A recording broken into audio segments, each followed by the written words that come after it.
नमस्कार मित्रांनो, किल्ले जिंजीच्या राजगिरी बालेकिल्ल्याच्या स्थलदर्शनाच्या 5व्या भागात मी आपले स्वागत करतो। मागील भागात आपण तिकीट घरापासून सुरुवात करून जिंजीचं पहिलं प्रवेशद्वार पाहिलं, जे जिंजी भुईकोटाचा भाग होता। अशा रीतीने बुरुजात गोल फिरून आपण ह्या पहिल्या दारातनं जिंजीच्या भुईकोटात प्रवेश केला। तेथेच तटबंद्यांच्या घेऱ्यामध्ये असणाऱ्या दुसऱ्या दारातनं सुद्धा आपण येथे आत शिरलो। येथे असणाऱ्या रणमंडळातनं तिसऱ्या दारात आपण प्रवेश केला आणि जिंजी भुईकोटाच्या आतील भागात शिरलो। येथे असलेल्या ऑरकॉट नवाबांनी बांधलेल्या 4थ्या क्रमांकाच्या दारातनं आपण आत शिरून तसेच पुढे प्रवास सुरू ठेवून 5व्या क्रमांकाच्या दारातनं आत शिरलो। येथून चढाईला सुरुवात होते। येथे 6व्या क्रमांकाचे बलदंड बुरुजाने संरक्षित असे द्वार आपण पाहिले। येथून खड्या चढाईचा मार्ग पुढे चालत राहून 7व्या क्रमांकाच्या द्वारापर्यंत आपण पोहोचलो, जेथे 2 दारांच्या संकुलात तोफेच्या संरक्षणाखाली जिंजीच्या राजगिरी बालेकिल्ल्याची माची सुरू होते। माचीच्या पुढे देखील रस्त्यावर आपल्याला 8व्या क्रमांकाचे हे भक्कम असे विटांचे दार लागते। ह्या दारातनं देखील प्रवेश आत करून चढाईचा मार्ग तसाच पुढे राहतो आणि हे 9व्या क्रमांकाचे द्वार आपल्या स्वागताला हजर असते। येथून पुढे कड्याच्या अतिशय टोकाशी असणाऱ्या 10व्या क्रमांकाच्या दाराशी आम्ही पोहोचलो, पण चढाईचा मार्ग मात्र संपत नव्हता। खडी चढाई आपली पाठ काही सोडत नव्हती आणि अशाच रीतीने चढत चढत आता आम्ही द्वार क्रमांक 11 पाशी येऊन पोहोचलो, जे जिंजीच्या राजगिरी बालेकिल्ल्याचे सर्वोत्कृष्ट संरक्षणाचे उदाहरण आहे। चला आता आपण 5व्या भागाची सुरुवात करूया। तर मित्रांनो, आत्ता आपण 10 दरवाजे पार केले राजगिरीच्या मुख्य डोंगरी बालेकिल्ल्याचे। अजून काय आपण बालेकिल्ल्यात पोहोचलो नाही, फारच खडतर चढाई आहे, पण आपण आता ह्या 10व्या दरवाजा ओलांडून ह्या टप्प्यापर्यंत पोहोचलेलो आहोत। इथून आपल्याला एक मोठा भव्य महामार्ग जाताना दिसतो। हा प्राचीन काळापासून वेल्लोरहून जिंजी मार्गे दक्षिणेकडे जाणारा मार्ग होता। आजही हाच सरकारी महामार्ग आहे। इथे तुम्हाला एक नाका दिसतो। जुन्या काळी सरळ रस्ता जो आहे तो जिंजी शहरातला जायचा। आता विद्यमान सरकारच्या काळात इथे बायपास काढलाय। तो जो तुम्हाला वळण घेऊन कृष्णगिरी किल्ल्याच्या पलीकडून जाणारा मार्ग दिसतो तो नवा जिंजी बायपास आहे। आपण सकाळी ह्याच इथून कृष्णगिरी आणि राजगिरीच्या मध्ये असलेला वेल्लोरचा महादरवाजा बघितलेला। त्याच्यावरून तुम्हाला आता लक्षात आलं असेल की त्या दरवाजा का म्हणतात, की तो भौगोलिकदृष्ट्या वेल्लोरकडनं येणाऱ्या मार्ग जो आहे, हा जो मार्ग वेल्लोरकडनं येतो आणि राजगिरी आणि कृष्णगिरीच्या मधून जिंजीत जातो, तिथे असलेला दरवाजा आहे, म्हणून त्याचं नाव वेल्लोर दरवाजा आहे। तर अशा रीतीने उंचावरून आल्यावर आपल्याला हा भूगोल कळतो। आता आपण जिंजीचं आपलं जे स्थळदर्शन आहे राजगिरीचं ते चालू ठेवूया। येथून पुढे एक प्रचंड मोठी जिन्यांची रांग आमच्या स्वागताला हजर होती। अजस्त्र कड्यावर सरळसोट असे हे जिने बांधून काढले होते। हल्ली पुरातत्व खात्याने ह्याला कठडे बांधलेले आहेत, पण जुन्या काळी मात्र केवळ जिन्यांचा हा प्लॅटफॉर्म किल्ल्याच्या तटबंदीतील द्वाराकडे जात असे।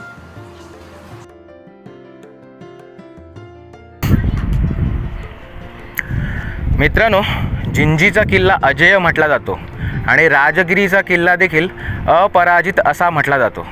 त्याचे कारण का ते तुम्हाला येथे 11व्या क्रमांकाच्या दारात दिसते। आता मी जिथे उभा आहे येथे एक लोखंडाचा ब्रिज आहे आणि जर तुम्ही जवळ आलात आणि हा ब्रिज इथे का बांधला आहे हे जर बघितलं तर तुम्हाला कळेल की हा ब्रिज डोंगराचा भाग नाही आहे। आपण जी जिने चढून आलो ते डोंगराच्या माचीवर बांधण्यात आलेले आहेत आणि येथून जिंजीच्या ह्या राजगिरी बालेकिल्ल्यात जाण्याचा मार्ग बनवण्यात आलेला आहे, जो कृत्रिम रीतीने बनवण्यात आलेला आहे। निसर्गतः ह्या दारातनं आत शिरण्यासाठी काहीच मार्ग नव्हता। जुन्या काळी येथे लाकडी पूल होता, जो झुलता पूल असायचा। येथे संकटकाळी हा पूल आत खेचून घेतला जायचा आणि राजगिरीच्या किल्ल्यात आत जाण्याचा मार्ग बंद व्हायचा। जोपर्यंत आतला धान्यसाठा किंवा दारुगोळा संपत नाही आणि उपासमार होत नाही, तोपर्यंत बाहेरच्या शत्रूला आत जाणं सर्वथा अशक्य होतं। ह्या कारणामुळे राजाराम महाराज जेव्हा इथे 8 वर्ष जिंजीचा किल्ला लढवत होते तेव्हा त्यांचा निवास ह्या राजगिरीच्या बालेकिल्ल्यातच होता आणि त्यांच्या सुरक्षेची काळजी हे जिने आणि हा लाकडी पूल वाहत असायचा। हा इतका अभेद्य किल्ला आपण बघितला। 11 दारांची साखळी पार करून आपण राजगिरीच्या या बालेकिल्ल्यापाशी येऊन पोहोचतो। म्हणजे इथे सुरक्षेचे किती उपाय केलेले आहेत ते तुम्हाला दिसून येते। बाहेर 2-2 तटबंदीचे घेरे आहेत, त्याला खंदक आहेत। त्याच्यानंतर डोंगराला पण 2-3 ठिकाणी तटबंदीच्या घेऱ्यामध्ये तोफांच्या बुर्जांच्या संरक्षणात मार्ग ट्रॅव्हर्स मारून म्हणजे गोलाकार वर्तुळाकार चढवत येथे आणलेला आहे, जेणेकरून शत्रूची पुरी दमछाक व्हावी। प्रत्येक वळणावर बुर्जाच्या माराखाली शत्रू मारला जावा आणि येथे येईपर्यंत शत्रूपुरता नमोहरम व्हावा, अशीच ही रचना आहे। अशा या बेजोड दुर्गाच्या आपण प्रवेशद्वारापाशी छत्रपती शिवाजी महाराजांच्या इंग्रजी जन्मतारखेच्या दिवशीच पोहोचलो आहोत। हे आमच्यासाठी केवळ अतिशय भाग्याची गोष्ट आहे। तर अशा या किल्ल्यात आता आपण प्रवेश करूया। अशा रीतीने हा 11व्या क्रमांकाचा दरवाजा ओलांडून आपण जेव्हा आत प्रवेश करतो तेव्हा आपल्याला नेहमीच्या पद्धतीप्रमाणे देवळ्या दिसतात। येथून आत उजव्या बाजूला आपल्याला प्रवेश करता क्षणीच एक अतिशय भव्य असे गोदाम दिसते। राजगिरीच्या बालेकिल्ल्यावर असणारे हे सर्वात मोठे गोदाम आहे। येथे जेव्हा आपण आत प्रवेश करतो तेव्हा आपल्याला ह्या गोदामाची भली भक्कम बांधणी आश्चर्यचकित करून सोडते। येथे आतमध्ये अतिशय प्रशस्त अशी जागा आहे आणि ह्याला गजपृष्ठाकार असे छप्पर देण्यात आले आहे, जेणेकरून याच्या छपरावरून कितीही जोरदार वर्षा काळामध्ये पाऊस पडला तरी पाणी ओघळून जावे। त्याचबरोबर येथे उंच छपरामध्येच गवाक्ष देण्यात आलेले आहेत आणि खालच्या बाजूने एकही खिडकी नसल्याने येथे हवाबंद स्वरूपात माल साठवता येऊ शकत असे। अतिशय आणीबाणीच्या प्रसंगात देखील ह्या गोदामातील अन्नधान्याच्या सहाय्याने बालेकिल्ल्यातील शिबंदी शत्रूचा प्रतिकार करू शकत असे हे भव्य गोदाम पाहून आम्ही परत एकदा उजव्या दिशेने द्वार क्रमांक 12च्या दिशेने प्रस्थान केले। वाटेत आम्हाला या तटबंदीवरच्या सुंदर अशा चर्या देखील पाहायला मिळाल्या। येथून मागे वळून पाहिले असता द्वार क्रमांक 11वरील बार्टिझन युक्त बुरुज अतिशय छान दिसत होता। तो पाहून परत एकदा आम्ही 12व्या दरवाजापाशी येऊन पोहोचलो। तर मित्रांनो, अशा रीतीने जिंजीच्या राजगिरी बालेकिल्ल्याची सगळ्यात खडतर अशी चढाई चढून आपण या किल्ल्याच्या 12व्या दरवाजापाशी येऊन पोहोचलो आहोत। येथून आपण आता आत स्थलदर्शनाला प्रारंभ करणार आहोत। येथे आपल्याला राजाचा मुख्य खजिना, राजवाडा, त्याचबरोबर निरीक्षणाचा बुरुज आणि धान्य कोठारं आणि एक मंदिर अशा विविध इमारती अतिशय चांगल्या स्थितीमध्ये पाहायला मिळतात।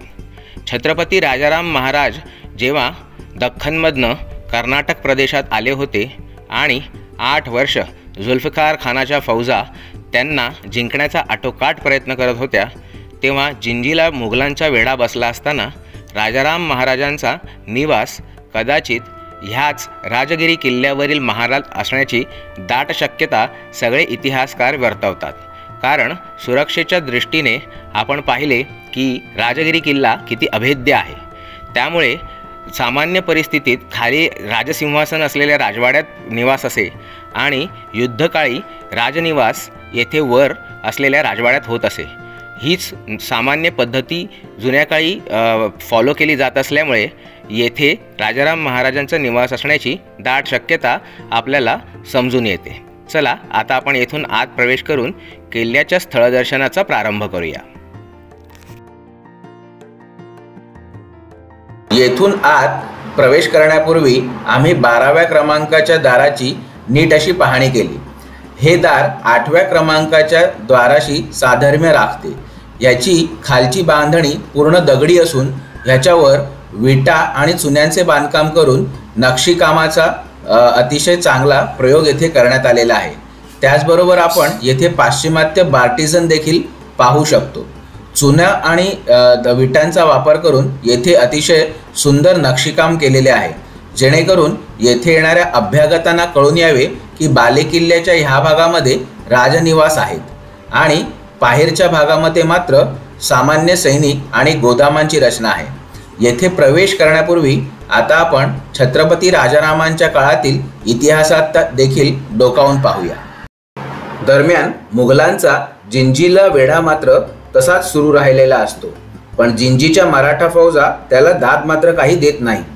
किल्ल्यातील व बाहेरील मराठा फौजा गनिमी काव्याने वेढा घालून बसलेल्या मुघलांना त्रास देत राहतात, त्यांची रसद लुटत राहतात।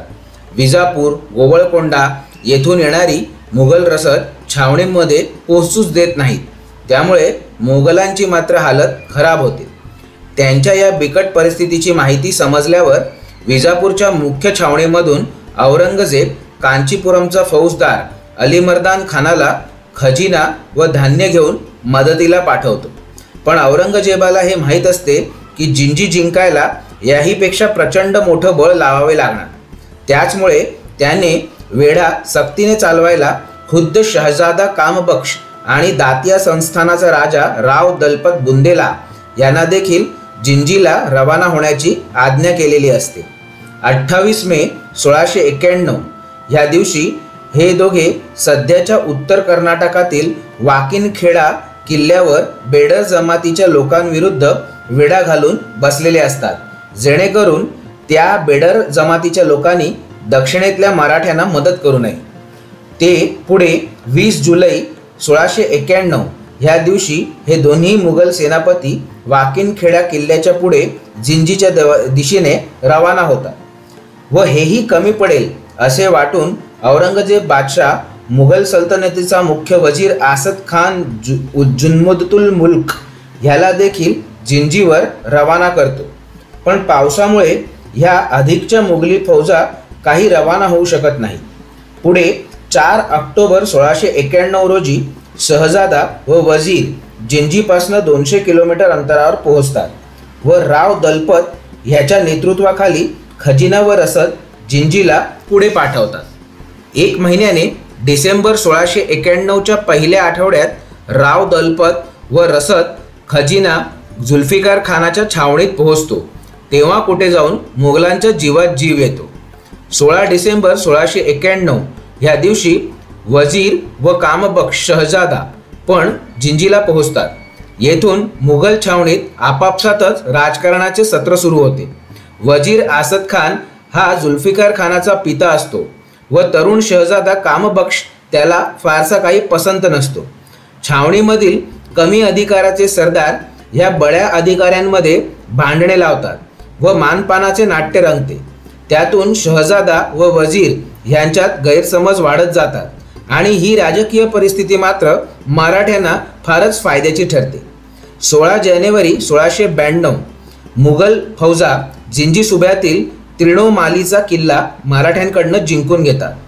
तारीख ए दिलकुशा या मुघल ग्रंथाचा लेखक भीमसेन सक्सेना हा देखील जिंजीच्या वेढ्यात हजर असतो। ह्याच भीमसेन सक्सेनाच्या पुस्तकातील नोंदीमुळे आपल्याला यापुढे बराचसा इतिहासाचं अधिकृत वर्णन समजू शकते। त्याने जिंजीच्या किल्ल्याचे देखील वर्णन त्याच्या तारीख ए दिलकुशा या ग्रंथामध्ये केलेले आहे। तो म्हणतो, जिंजीचा किल्ला हा 3 डोंगर व्यापून आहे। राजगिरी, कृष्णगिरी आणि चंद्रायणदुर्ग हे ते डोंगर आहेत। किल्ल्याच्या आत आणि बाहेर मोठे गाव वसले आहे। किल्ल्यात तलाव व मोठ्या विहिरी आहेत। अनेक इमारती व नारळाची शेकडो झाडे आहेत। येथील हवा मात्र उत्तम आहे। अशा रीतीने हा उत्तरेमधला जो महत्त्वाचा मुघल तवारीख नवीस असतो भीमसेन सक्सेना हा जिंजीचे वर्णन करतो। भली मोठी फौज येऊन पोहोचल्यामुळे येव्हाना मुघलांना फारच जोर आला असतो, त्यामुळे मुघल फौजा जिंजीभोवती वेढा आवळायला सुरुवात करतात। जुल्फिकार खान वेल्लोरच्या दरवाजासमोर मोर्चा देऊन बसतो। कृष्णगिरी समोर आसद खान व कामबख्श शहजादा यांची पथके रवाना होतात। चंद्रायण दुर्गाच्या व राजगिरीच्या दरम्यान सैतानदरी नावाच्या भागात चोर दरवाजाच्या जवळ मोर्चा देण्यास मुघल फौज जाते। तेथूनच मराठ्यांना किल्ल्यात रसद पोहोचत असते अशा बातम्या मुघलांकडे असतात, त्यामुळे त्या ठिकाणी काकर खान पठाणाची नेमणूक होते। मराठ्यांनी पण तोडीस तोड चाली खेळण्यास सुरुवात केलेली असते. मराठे रोज रात्री शहजादा कामबख्शच्या छावणीत घुसतात व हुक्का आतिश म्हणजेच रॉकेटचे बाण यांचा मारा करून मोगलांना सळो की पळो करून जातात. गनिमी काव्याने शहजाद्याची झोप मात्र पुरती हराम होते.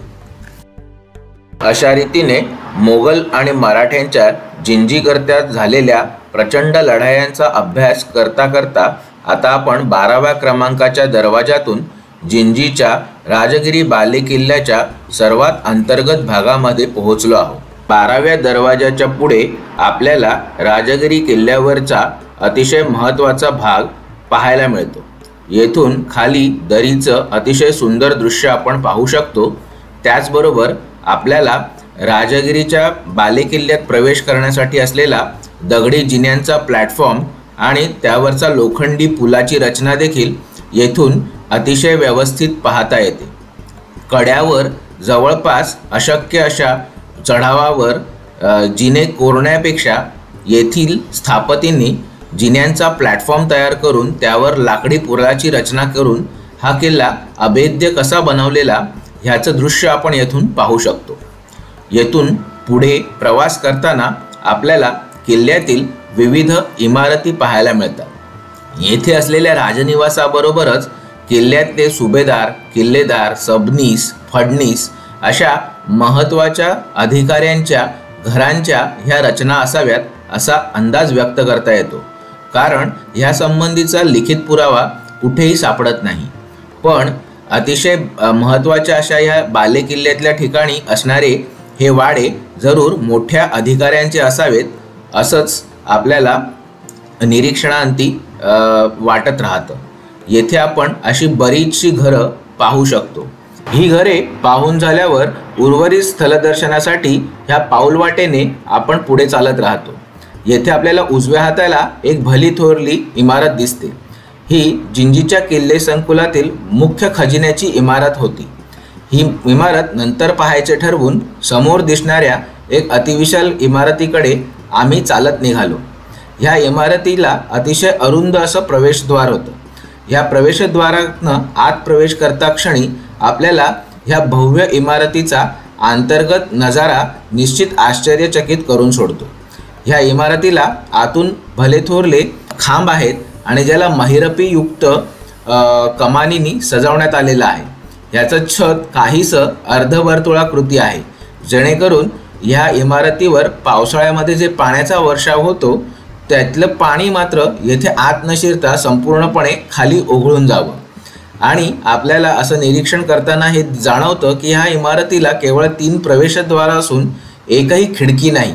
आणि जिंजीच्या बालेकिल्ल्यातलं हे one of the last resource असं म्हणता येण्याजोगं अन्नधान्य साठवण्याचं किंवा दारुगोळा साठवण्याचं गोदाम आहे. ह्याच अशाच गोदामांच्या बहुसंख्येमुळे जिंजीचा किल्ला जवळपास 8 वर्ष मोगलांशी झुंजू शकला. ह्या गोदामाच्या बाहेर दुसऱ्या दारातनं जेव्हा आपण पुढे बघतो तेव्हा आपल्याला जिंजीच्या निशाणकाठीचा बुरुज दिसतो आणि चंद्रायण किल्ल्याचं सौंदर्य अतिशय चांगल्या रीतीने आपण येथून पाहू शकतो. मित्रांनो, अशा रीतीने गोदामाची इमारत पाहून झाल्यावर आम्ही आमच्या स्थलदर्शनाच्या यादीमध्ये असलेली ही महत्त्वाची इमारत पाहू लागलो. गोदामाच्या अगदी शेजारी असलेली ही इमारत ऐतिहासिकदृष्ट्या फारच महत्त्वाची आहे. कारण किल्ले जिंजी स्वराज्याची 3री राजधानी ह्या पुस्तकाचे लेखक आणि ख्यातनाम इतिहासतज्ञ महेश तेंडुलकर यांच्या मताप्रमाणे छत्रपती राजाराम महाराज जेव्हा जिंजीत वास्तव्याला होते तेव्हा त्यांचा बहुतांश वेळेला निवास ह्याच इमारतीत झाला असावा. कारण राजगिरीच्या बालेकिल्ल्यामध्ये सर्वात सुरक्षित ठिकाणी ही इमारत बांधून काढलेली आहे आणि दाक्षिणात्य पद्धतीच्या मोठ्या वाड्यांप्रमाणे सी आकारामध्ये हिची बांधणी असून हिला मधोमध अंगण देखील देण्यात आलेले आहे. खालून होणाऱ्या तोफगोळ्यांच्या माऱ्याच्या कक्षेच्या बाहेर ह्या इमारतीची बांधणी झाली असल्यामुळे छत्रपती राजाराम महाराजांच्या वास्तव्याने ही इमारत पुनीत झाली असावी असा खरोखरच अंदाज बांधता येतो. ह्या इमारतीच्या पलीकडे आपल्याला एक मंदिराची वास्तू दिसते जी संपूर्णपणे ग्रॅनाइटच्या दगडाने बांधण्यात आलेली आहे. या मंदिराची रचना जी आहे त्याच्या कळसामध्ये वेगळ्या रंगाचा ग्रॅनाइट असून त्याच्या खालच्या भिंतींना वेगळ्या रंगाचा ग्रॅनाइट दगड वापरण्यात आलेला आहे. त्यामुळे ह्याचं सौंदर्य काही विशेष खुलून दिसतं.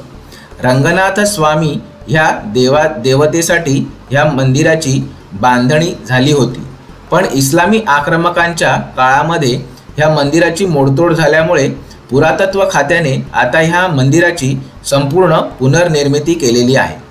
मंदिरात प्रवेश करण्यापूर्वी आता आपण मंदिराच्या पाठी जाऊया आणि येथून दिसणारे किल्ले जिंजी संकुलाचे विलोभनीय असं दर्शन करूया. मित्रांनो, राजगिरीच्या सर्वोच्च ठिकाणावरून मी तुमचं स्वागत करतो. येथून आता आपण संपूर्ण जिंजी किल्ल्याचा चौतर्फा प्रदेश पाहूया. सगळ्यात पहिल्यांदा आपल्याला इथे खालती बघितलं समोर तर इथे छोटीशी देवळी दिसते, जी एकेकाळी तटावर बांधलेल्या बुरुजाच्या सौंदर्यीकरणासाठी वापरण्यात आलेली. येथून जेव्हा तुम्ही खालती बघता खोल दरीत, ह्या दरीत इतक्या दगडांच्या अवघड ठिकाणी सुद्धा तटबंदी उतरत गेल्याचं तुम्ही पाहू शकत असाल. ही तटबंदी तुम्ही सलग जर पाहत गेलात पुढे तर दगड जिथे संपतात तिथे झाडी तयार होते आणि त्या झाडीमध्ये तुम्हाला एक मजली इमारत दिसत असेल. ही तीच इमारत आहे जेथे आपण सकाळी वेलोर दरवाजा बघितलेला. हा जिंजीच्या संपूर्ण भुईकोटाचा जो उत्तर बाजूचा जो दरवाजा होता, उत्तर पश्चिम बाजूचा तोच दरवाजा. त्याच्या पुढे जर तुम्ही थोडी नजर उजव्या बाजूने फिरवत गेलात तर तटबंदी रस्त्याला छेदून पलीकडे गेलेली तुम्हाला दिसेल. रस्त्याच्या बाजूला जी झाडांची सलग रांग शेताच्या मधून जाते ती तटबंदीची रांग आहे. ती रांग जिथे डोंगराला भिडते तो डोंगर म्हणजे कृष्णगिरीचा बालेकिल्ला आहे. कृष्णगिरीच्या बालेकिल्ल्यावर तटबंदी चढत जाताना तुम्ही पाहू शकत असाल. तेथे वर तुम्हाला सुंदर सुंदर वाड्यांची आणि मंदिराची रचना दिसते. त्याच वाड्यांच्या रचनेला तुम्ही परत उजव्या बाजूने खाली उतरत येताना पाहिलं तर उतारावर तुम्हाला दुसरी तटबंदी दिसेल. ती कृष्णगिरी किल्ल्यावरून उतरत परत सपाटीला येऊन शेतांमधून रस्त्याकडे येते. रस्ता तटबंदी फोडून जिंजी गावात शिरलेला तिथे आपण पाहू शकतो. असंच तिथून उजवीकडे पाहत पाहत शेतांमधून आपण नजर फिरवत राहिलो की आपल्याला परत एक खडकाळ भाग दिसतो. त्या खडकाळ भागाला फ्रेंच राज्यकर्त्यांच्या काळामध्ये रॉयल बॅटरी असं नाव होतं. त्या खडकाळ भागाच्या उजवीकडेच खालती आपण सकाळी गेलेले पॉंडेचेरी गेट हे ह्या किल्ल्याच्या पूर्व दिशेचं महाद्वार होतं. येथूनच आपण अजून उजव्या बाजूला सरळ शेतांमध्ये बघत गेलो तर आपल्याला अतिशय सुंदर असं व्यंकटरमण मंदिर दिसते, ज्याची सुद्धा आपण सफर सकाळी केली. आणि त्याच्या उजव्या बाजूला दगडांच्या राशी परत सुरू होतात आणि आपल्याला एक प्रचंड डोंगर दिसतो. तो म्हणजे तिसरा बालेकिल्ला चंद्रायण दुर्ग होय. ह्या चंद्रायण दुर्गावर मात्र दुर्दैवाने जायला बंदी असल्या कारणाने आपण येथे जाणार नाही आहोत. त्यामुळे त्याचं दर्शन तुम्हाला आम्ही येथूनच घडवू शकतो. अशा रीतीने आपण जिंजीचं सर्वांग सुंदर दर्शन ह्या बाजूला रंगनाथ मंदिराच्या पलीकडे येऊन करू शकतो. सर्वांनी जेव्हा कधी इथे याल तेव्हा जिंजीचा इतिहास, जिंजीचं वैभव, जिंजीचा पराक्रम जसा आठवाल तशीच जिंजीची सुंदरता देखील येथे डोळ्यात साठवावी अशी मी सर्वांना विनंती करतो. रंगनाथाच्या गाभाऱ्यात जेव्हा आपण प्रवेश करतो तेव्हा आपल्याला असं आढळून येतं की ह्या इथे आपण त्याच्या छोट्याशा सभागृहात आलेलो आहोत. हा गाभारा नसून एक छोटीशी सभागृह आहे आणि गाभारा मात्र ह्या इथे आपल्याला दिसतो. तुम्ही जर नीट बघितलं तर ह्या गाभाऱ्यामध्ये देवता मूर्तीची स्थापना नाही आहे. कदाचित मुघलांनी हा किल्ला जेव्हा जिंकून घेतला त्यानंतर झालेल्या विध्वंसात येथे असलेल्या मूर्ती नष्ट किंवा भंग झाल्या असाव्यात. त्यामुळे दुर्दैवाने या प्रचंड मंदिरात असलेल्या सुंदर मूर्ती सध्या तरी बेपत्ता आहेत आणि आपल्याला येथे केवळ रिकामं मंदिर बघूनच समाधान मानावं लागतं. पुढच्या स्थलदर्शनाच्या आधी आपण किल्ले जिंजीसाठी झालेल्या मुघल आणि मराठ्यांच्या घनघोर रणसंग्रामाची पुढील कथा इतिहासाच्या पानांमधून पाहूया. पुढे पुढे तर मराठ्यांचं शहजाद्यावरील हल्ल्याचं सत्र इतकं वाढत जातं की खुद्द शहजाद्यावरच हमले होताना पाहून मुघल सेनापती जुल्फिकार खानाला आपलं सैन्य रात्री अपरात्री शहजाद्याच्याच रक्षणाला पाठवावे लागे. इतकं होऊन पण जुल्फिकार खानावर जळणारे दरबारातील हितशत्रू मात्र औरंगजेबाकडे चुगली करतात की खुद्द शहजाद्यावर हमले होताना देखील जुल्फिकार खान पुरेसे लक्ष देत नाही. यामुळे चिडून जाऊन औरंगजेब राव दलपत बुंदेला ह्याला शहजाद्याच्या छावणीच्या रक्षणाचा हुकूम करतो. मुघल शहजादा कामबख्श जिंजीचा किल्ला जिंकायला येतो खरा, पण त्याचेच रक्षण करण्याची पाळी मुघली फौजेंवर मधील सरदारांवर येते. ह्या मराठ्यांच्या पराक्रमामुळे मुघलांवर ही दुर्दैवी आपत्ती कोसळते. 1692 साली प्रचंड पावसाळा मराठ्यांच्या मदतीला येतो. बिचारे मुघल सैनिक दिवसभर पाण्यात उभे राहून पहारा करत आणि रात्री झोप लागली की पावसाच्या प्रचंड सरी आणि मराठे दोन्ही येऊन त्यांना झोडपून काढत. त्याच्यामुळे मुघलांना प्रचंड मनस्ताप भोगावा लागला. भीमसेन सक्सेनाच्या नोंदीनुसार मुघल सैन्याच्या आजूबाजूला अति पावसाळ्यामुळे 24 तळी साचल्याच्या नोंदी सापडतात व प्रदेश संपूर्ण पाण्याखाली बुडालेल्या देखील भीमसेन सक्सेना नमूद करतो. तो म्हणतो की जिंजीच्या आजूबाजूला जणू काही एक प्रचंड मोठा तलावच पसरला आहे असे वाटते.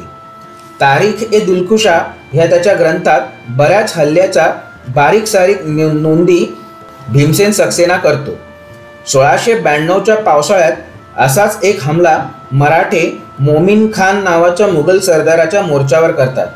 त्याच्या मदतीला जुल्फिकार खान व राव दलपत धावून जातात. पण तोपर्यंत मराठा सैतानांच्या प्रबळ हमल्यात मुघल सैन्य हवालदिल झाले असते. या युद्धात मुघलांचे कित्येक सैनिक ठार झाले व बरेच जखमी झाले आणि घाबरून जाऊन मराठ्यांच्या बळाच्या पुढे नमते घेऊन मुघलांनी हा मोर्चा सोडून दिल्याची देखील नोंद भीमसेन सक्सेना करतो. पण राव दलपत याची कुमक येताच मुघलांनी उद्ध्वस्त मोर्चाचा परत ताबा मिळवल्याची घटना तो पुढच्या दिवशी सांगतो. मराठा चोरांचा मोड झाला व ते किल्ल्यात पळून गेले असा एक हिरकस शेरा देखील भीमसेन सक्सेना मारतो. पण बिचाऱ्याला ह्याच पद्धतीला गनिमी कावा म्हणतात हे माहीत नसते.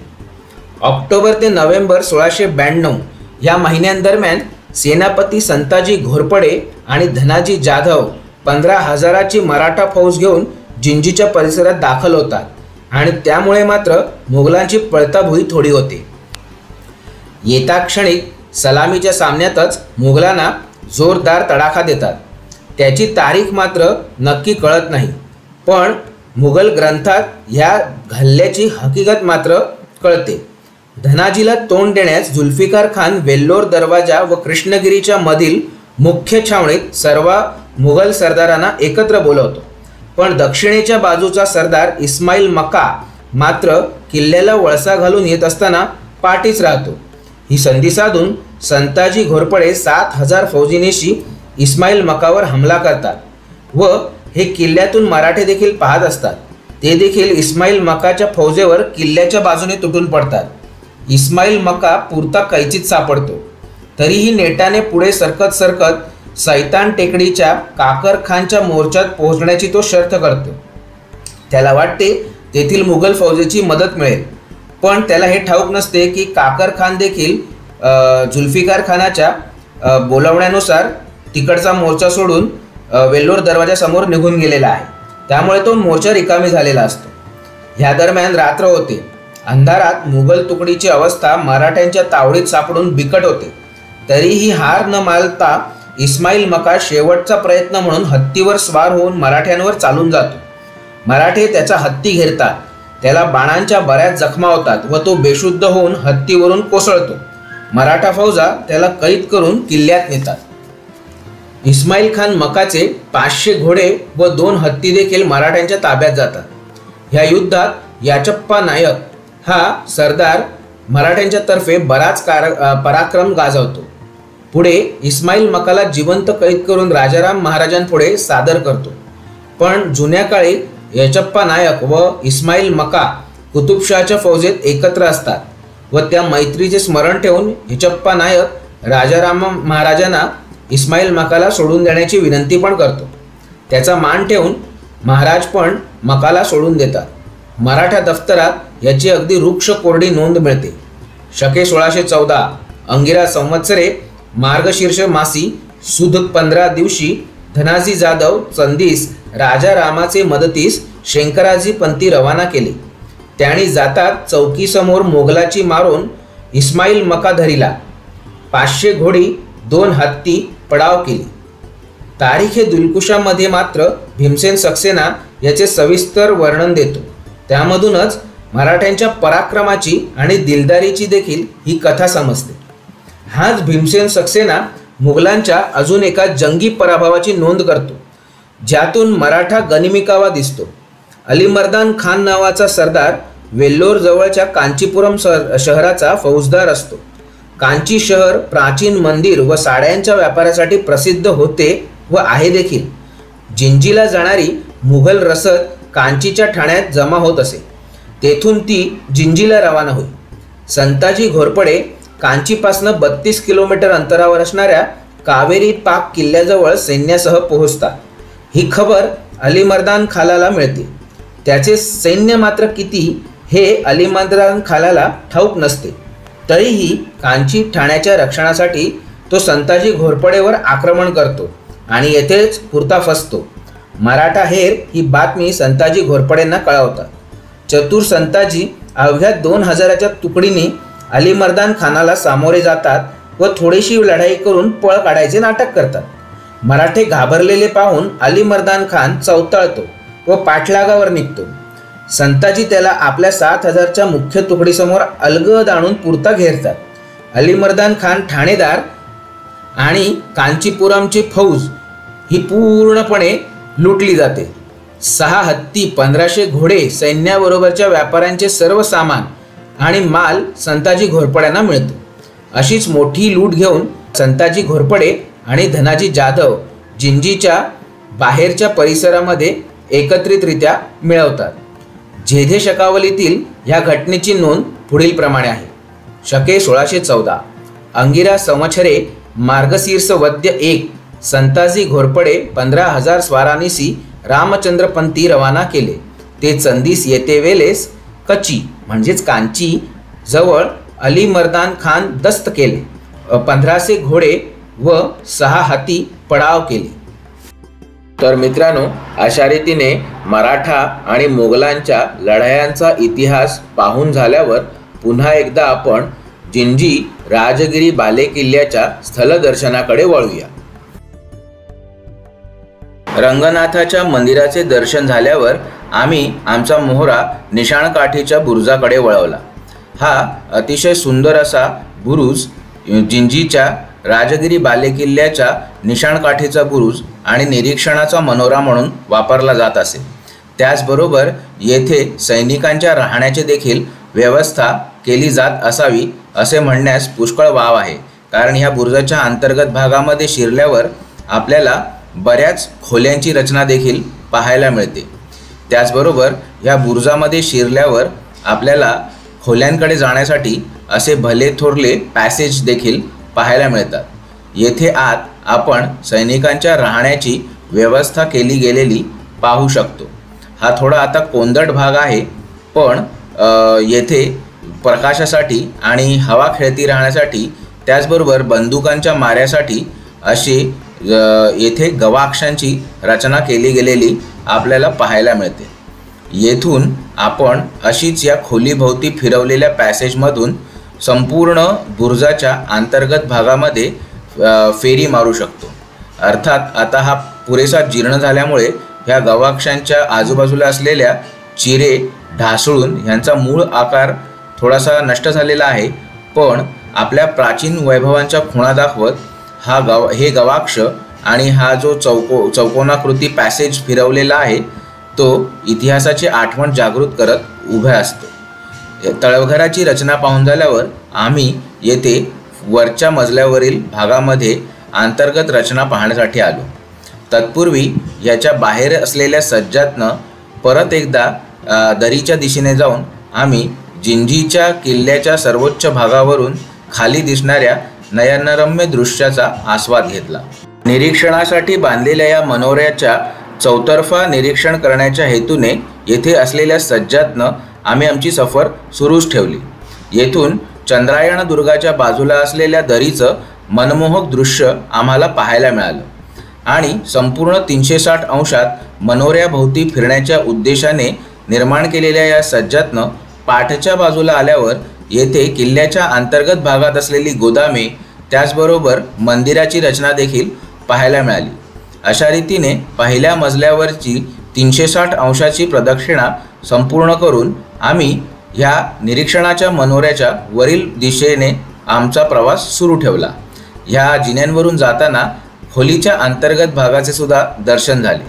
येथून जेव्हा आम्ही पुढे आलो तेव्हा आम्हाला जाणवले येथून पुढचा मार्ग मात्र काही उपलब्ध नव्हता।